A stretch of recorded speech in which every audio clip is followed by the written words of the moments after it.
ఓం శ్రీమాత్రే నమః. ఛానల్లోకి స్వాగతం అండి. నమస్తే. ఆహా, మేషరాశి వారికి ఎంతటి అదృష్టం! మేషరాశి వారి జీవితంలో ఎదుర్కొంటున్న ఆర్థిక సమస్యలన్నీ తీరిపోయే అద్భుతమైన అవకాశం రానే వచ్చింది. మేషరాశి వారు ఇంతవరకు ఎదుర్కొంటున్న ఆర్థిక సమస్యలన్నీ తీరిపోవడం కోసం ఈ చిన్న పరిహారం చేయడం చాలా అవసరం. మీరు చేసే ఈ చిన్న పరిహారం మీ యొక్క జీవితాన్నే మార్చబోతోంది అని చెప్పడంలో ఎటువంటి సందేహం లేదు. మేషరాశి వారు ఈ పరిహారం చేయడం ద్వారా విద్య, ఉద్యోగ, ఆర్థిక, రాజకీయ, వ్యాపార రంగాలలో ఎదుర్కొంటున్న ఇబ్బందులన్నీ తొలగిపోతాయి. అయితే మేషరాశి వారు ఎటువంటి పరిహారం చేయాలి, పరిహార నియమాలు ఏమిటి, పరిహారం ఏ విధంగా చేస్తే శుభ ఫలితాలు పొందుతారో ఈ వీడియోలో తెలుసుకుందాం. అంతకంటే ముందు మీరు ఇంకా మన ఛానల్ని సబ్స్క్రైబ్ చేసుకోకపోతే వెంటనే సబ్స్క్రైబ్ చేసుకుని పక్కన ఉన్న బెల్ ఐకాన్ క్లిక్ చేసి ఆల్ సెలెక్ట్ చేసుకోండి. మేము ఇలాంటి వీడియోస్ అప్లోడ్ చేసిన వెంటనే మీకు నోటిఫికేషన్ అందుతుంది. మేషరాశి వారు ఈ 3 వస్తువులను ఉపయోగించి ఈ పరిహారం చేయడం ద్వారా వారి జీవితంలో ఇంతవరకు ఎదుర్కొంటున్న సమస్యలన్నీ కూడా పటాపంచలైపోతాయి. ఎటువంటి కష్టమైనా సరే తీరిపోతోంది అని చెప్పడంలో ఎటువంటి సందేహం లేదు.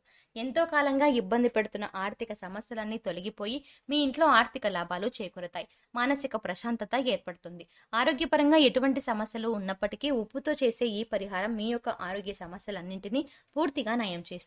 ఈ పరిహారం చేయడం ద్వారా మేషరాశి వారు మరిన్ని సత్ఫలితాలను పొందుతారు. మేషరాశి వారు పరిహారం చేయడం ద్వారా అత్యంత అనుకూల ఫలితాలను పొందుతారు. ఈ పరిహారం మీ జీవితాన్నే మార్చబోతోంది. అయితే ఈ పరిహారం ఏ విధంగా చేయాలో ఇప్పుడు తెలుసుకుందాం. సాధారణంగా ప్రతి ఇంట్లో ఏదో ఒక సమస్య ఉంటుంది. ఆర్థిక ఇబ్బందులు కావచ్చు, కుటుంబ సమస్యలు కావచ్చు, దాంపత్య సమస్యలు కావచ్చు, సంతాన సమస్యలు కావచ్చు. ఇలా అనేక రకమైన సమస్యలు ఇంట్లో ఉంటూనే ఉంటాయి. దాని ద్వారా మనకు మానసిక ప్రశాంతత అనేది ఉండదు. ఎంత సంపాదించినా అది నీరులా ఖర్చయిపోతూ ఉంటుంది. సంపాదన కనిపించదు, అప్పులు మాత్రం కనిపిస్తూ ఉంటాయి. ఏంటి ఇంత కష్టపడుతున్నాం, ఇంతలా బాధపడుతున్నాం, ఎందుకు వచ్చిన బాధలు అని అనిపిస్తూ ఉంటుంది. ఇలాంటి మేషరాశి వారు ఈ పరిహారం చేయడం ద్వారా మీ యొక్క ఎటువంటి సమస్యలైనా మీరు ఎంతో కాలంగా ఎన్నో రకాలుగా పరిహారాలు చేసినప్పటికీ తీరని సమస్యలైనా సరే ఇప్పుడు తీరిపోతాయి అని చెప్పడంలో ఎటువంటి సందేహం లేదు. ఇది 100కి 100 పాళ్ళు ఫలితాన్ని ఇస్తుంది. ఈ పరిహారం చేసి చూడండి. రిజల్ట్ అనేది మీకు చాలా త్వరగా కనిపిస్తుంది. ఈ పరిహారాన్ని చేసేవారు ఎవరైనా కావచ్చు, ఆడవారు కావచ్చు, మగవారు కావచ్చు, పెద్దవారు కావచ్చు. ఈ పరిహారాన్ని చేసుకోవచ్చండి. ఎవరైనా సరే పరిహారాన్ని చేసుకోవచ్చు. విడోస్ అయినా సరే ఈ పరిహారం చేసుకోవచ్చండి. ఈ పరిహారం చేయాలి అనుకున్న వారు ఉదయం కావచ్చు, మధ్యాహ్నం కావచ్చు, సాయంత్రం కావచ్చు. స్నానం చేసిన తర్వాత మాత్రమే ఈ పరిహారాన్ని ప్రారంభించాలి. ఉప్పు లక్ష్మీదేవికి సంకేతం. లక్ష్మీదేవి సముద్రం నుండి పుట్టింది. అదేవిధంగా ఉప్పు కూడా సముద్రం నుంచి వచ్చింది. కాబట్టి ఉప్పును ఉపయోగించి ఈ పరిహారం చేయడం ద్వారా లక్ష్మీదేవి యొక్క కృపా కటాక్షాలను పొందుతారు. ఉప్పును ఎప్పుడు కూడా ఎదుటి వారికి చేతికి ఇవ్వకూడదు. అలాగే మంగళవారం, శుక్రవారం నాడు ఉప్పును అప్పుగా ఎవరికి ఇవ్వకూడదు. ఈ విధంగా చేయడం ద్వారా లక్ష్మీదేవి యొక్క ఆగ్రహానికి గురవుతారు. అలాగే మీ ఇంట్లో ఆర్థిక ఇబ్బందులు ఎదురవుతాయి. చాలా మంది మా ఇంట్లో అప్పుల బాధలు ఎక్కువగా ఉంటున్నాయి, ఎంత సంపాదించినప్పటికీ డబ్బు వృధాగా ఖర్చు అవుతుంది, ఇంట్లో డబ్బు నిలకడ ఉండట్లేదు, సంపాదించిందంతా ఏమవుతుందో తెలియట్లేదు అని ఎక్కువగా ఇబ్బంది పడుతూ ఉంటారు. ఇలాంటి ఇబ్బందులు ఉన్నవారు, ఇంట్లో ఆర్థిక ఇబ్బందులు ఉన్నవారు, అప్పుల బాధల నుండి బయటపడాలి అనుకున్నవారు ఉప్పును ఉపయోగించి ఈ పరిసరాలు చేయడం ద్వారా మీకున్న ఎంతటి అప్పైనా సరే చాలా తక్కువ సమయంలో తీరిపోతుంది. అలాగే మీ ఇంట్లో ఎంతో కాలంగా ఆర్థిక ఇబ్బందులు ఎదుర్కొంటున్నట్లయితే ఎలాంటి ఆర్థిక ఇబ్బందులైనా సరే ఎంతో తొందరగా తీరిపోతాయి. అయితే ఉప్పును ఉపయోగించి ఏ విధంగా పరిహారం చేయాలి ఇప్పుడు తెలుసుకుందాం. సాధారణంగా డబ్బుకు నెగిటివ్ ఎనర్జీ ఎక్కువగా ఉంటుంది. ఎందుకంటే చాలా మంది వీడు అంత సంపాదిస్తున్నాడు, ఇంత సంపాదిస్తున్నాడు, సంపాదన ఎక్కువ అని ఎక్కువగా దృష్టి పెడుతూ ఉంటారు.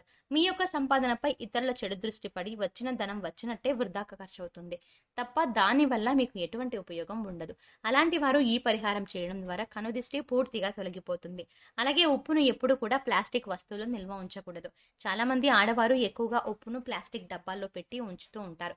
ఈ విధంగా ఉంచినట్లయితే ఇంట్లో ధనం నిలకడ అనేది ఉండదు. ఉప్పును ఎప్పుడు కూడా గాజు జాడీలలోనూ లేదా పింగాణి పాత్రల్లో ఉంచాలి. అంతేకాకుండా ఉప్పును ఎప్పుడు కూడా గాలికి వదిలేయకూడదు. అంటే దానిపై ఎప్పుడు కూడా మూత పెట్టి ఉంచాలి. వంటగదిలో ఆడవారు వంట చేసేటప్పుడు ఉప్పును ఎప్పుడు కూడా వారికి సమానంగా ఉంచుకోవాలి. అంటే వారికంటే ఎత్తులోను అలాగే వారికంటే కిందికి ఉంచుకోకూడదు. ఈ విధంగా ఉంచుకోవడం ద్వారా అధిక ఇబ్బందులు ఎదురవుతాయి. అంతేకాకుండా ఎప్పుడు కూడా వంట చేసేటప్పుడు ఉప్పును ఎప్పుడు కుడి చేత్తో మాత్రమే వాడాలి. ఎడమ చేత్తో వంటల్లో ఉప్పుని వేయకూడదు. ఆదాయం పెరగాలి అనుకునేవారు, పనిచేసే చోట ఆర్థిక లాభాలను కోరుకునేవారు, డబ్బు వచ్చే మార్గాలను వెతుక్కునేవారు ఏదైనా మంగళవారం రోజున 1 కేజీ ఉప్పును తీసుకుని పసుపు రంగు సంచిలో వేసి మీ ఇంట్లో నైరుతి మూలలో ఒక మేకును తగిలించి నెలంతా ఉంచడం ద్వారా ఆదాయం వచ్చే మార్గాలు పెరుగుతాయి. అలాగే ఆర్థిక లాభాలు చేకూరుతాయి. ఈ విధంగా ప్రతి నెల చేయడం ద్వారా ఇంట్లో రోజు రోజుకి ఆదాయ మార్గాలు పెరిగి ఆర్థికంగా ప్రయోజనాలను పొందుతారు. ఇంట్లో ఆర్థిక ఇబ్బందులను ఎదుర్కొంటున్న వారు, ఎంతో కాలంగా ఉద్యోగ ప్రయత్నాలు చేస్తూ విఫలమవుతున్న మేషరాశి వారు ఉప్పు జాడిలో ఈ 3 వస్తువులను వేసినట్లయితే మీ యొక్క ఇబ్బందులన్నీ తొలగిపోతాయి. మీరు కోరుకున్న కోరికలు నెరవేరుతాయి. ముందుగా ఒక పసుపు రంగు వస్త్రం తీసుకొని, ఒకవేళ పసుపు రంగు వస్త్రం లేకపోయినట్లయితే తెలుపు రంగు వస్త్రం తీసుకొని రాత్రంతా పసుపు నీటిలో నానబెట్టి ఉదయం లేచిన తర్వాత ఆరబెట్టి పసుపు రంగు వస్త్రం తయారు చేసుకోవాలి. తయారు చేసుకున్న తర్వాత పసుపు రంగు వస్త్రంలో 9 మక్కలు వేసుకొని, ఆ వక్కలు ఎక్కడా కూడా మచ్చ అలాగే పుచ్చు లేని ఒక పసుపు కొమ్మును తీసుకోండి. సో 9 వక్కలు, ఒక పసుపు కొమ్ము, చిన్న వెండి నాణెం లేదా బంగారు నాణెం కానీ ఆ పసుపు రంగు వస్త్రంలో వేయాలి. పసుపు మంగళకరానికి సూచిక కాబట్టి మనం పసుపు రంగు తీసుకొని వస్త్రంతో చేసే ఈ పరిహారం మంగళదాయకమైనది. మన యొక్క కోరిన కోరికలు తీర్చడానికి సహాయపడుతుంది. మనం తీసుకున్న 9 వక్కలు 9 నవగ్రహాలకు సంకేతాలు. మారుతున్న గ్రహ మార్పిడి కారణంగా మన జీవితం ఆధారపడి ఉంటుంది. కాబట్టి ఈ 9 వక్కల్లో గ్రహాలను పోలుస్తూ వాటి కోసం ఈ పరిహారం చేయడం అనేది జరుగుతుంది. పసుపు కొమ్ము యాంటీబయోటిక్. మన ఒంట్లో ఉన్న ఎటువంటి ఆరోగ్య సమస్యలు అయినప్పటికీ తొలగించే శక్తి పసుపు ఉంది. వెండి లేదా బంగారు నాణెం అనగానే కాస్త ఆలోచిస్తూ ఉంటారు కదండి. మీరేమి కంగారు పడకండి. మీ ఇంట్లో మీరు వాడలేని చిన్న వెండిది పట్టి మువ్వైనా సరే, లేదా విరిగిపోయిన చుట్టు ముక్క లాంటిదైనా సరే, అలా ఏదైనా బంగారమైనా సరే మీరు వాడనిది చిన్నది గోరంత ముక్క వేసినా సరిపోతుంది. వేసిన తర్వాత వాటిని మూట కట్టి మీ పూజా మందిరంలో ఉంచి పూజ చేయాలి. ఒక 15 రోజులు పూజా మందిరంలో ఉంచిన ఈ పసుపు మూటకు పూజ చేసిన తర్వాత దీనిని ఉప్పు జాడీలో ఉంచి భద్రపరచాలి. మీ ఇంట్లో ఉండే ఉప్పు జాడీలో అడుగున ఈ మూటను పెట్టి పైన జాడీ నిండా ఉప్పు వేసి మూట పూర్తిగా ఉప్పుతో కప్పివేయాలి. తర్వాత ఆ ఉప్పును మీ నిత్యావసర అవసరాలకు ఉపయోగించుకోవాలి.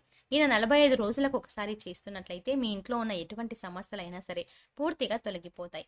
ఆర్థిక పరమైనవి, వ్యాపార సమస్యలు కావచ్చు, కుటుంబ సమస్యలు కావచ్చు, విద్యకు సంబంధించిన కారణాలు ఏవైనా ఉంటే అవి కావచ్చు, ప్రతి సమస్య కూడా తొలగిపోతుంది. నమ్మి ఈ పరిహారం చేయడం ద్వారా మీరు మీ జీవితంలో అద్భుతమైన మార్పును చూస్తారు అనడంలో ఎటువంటి సందేహం లేదు. సో చూసారు కదా ఫ్రెండ్స్, మేష రాశి వారు ఏ పరిహారం చేయడం ద్వారా విద్య, ఉద్యోగ, ఆర్థిక, రాజకీయ, వ్యాపార రంగాలలో ఎదుర్కొంటున్న ఇబ్బందులన్నీ తొలగిపోతాయి. మేష రాశి వారు ఎటువంటి పరిహారం చేయాలి, పరిహార నియమాలు ఏమిటి, పరిహారం ఏ విధంగా చేస్తే శుభ ఫలితాలు పొందుతారో ఈ వీడియోలో తెలుసుకున్నాం కదా. మీకు కనుక మా ఈ వీడియో నచ్చినట్టయితే మీ ఫ్రెండ్స్ అండ్ ఫ్యామిలీ మెంబర్స్లో ఎవరైనా మేషరాశి వారు ఉన్నట్లయితే తప్పకుండా ఈ వీడియోని వారితో షేర్ చేసుకోండి. అంతకంటే ముందు మీరు ఇంకా మన ఛానల్ని సబ్స్క్రైబ్ చేసుకోకపోతే వెంటనే సబ్స్క్రైబ్ చేసుకొని పక్కనే ఉన్న బెల్ ఐకాన్ని క్లిక్ చేసి ఆల్ సెలెక్ట్ చేసుకోండి. మేం చేసే ప్రతి వీడియో అప్డేట్ మీకు నోటిఫికేషన్గా వస్తుంది. మరో చక్కటి వీడియోతో మళ్ళీ కలుద్దామండి. ఓం శ్రీమాత్రే నమః.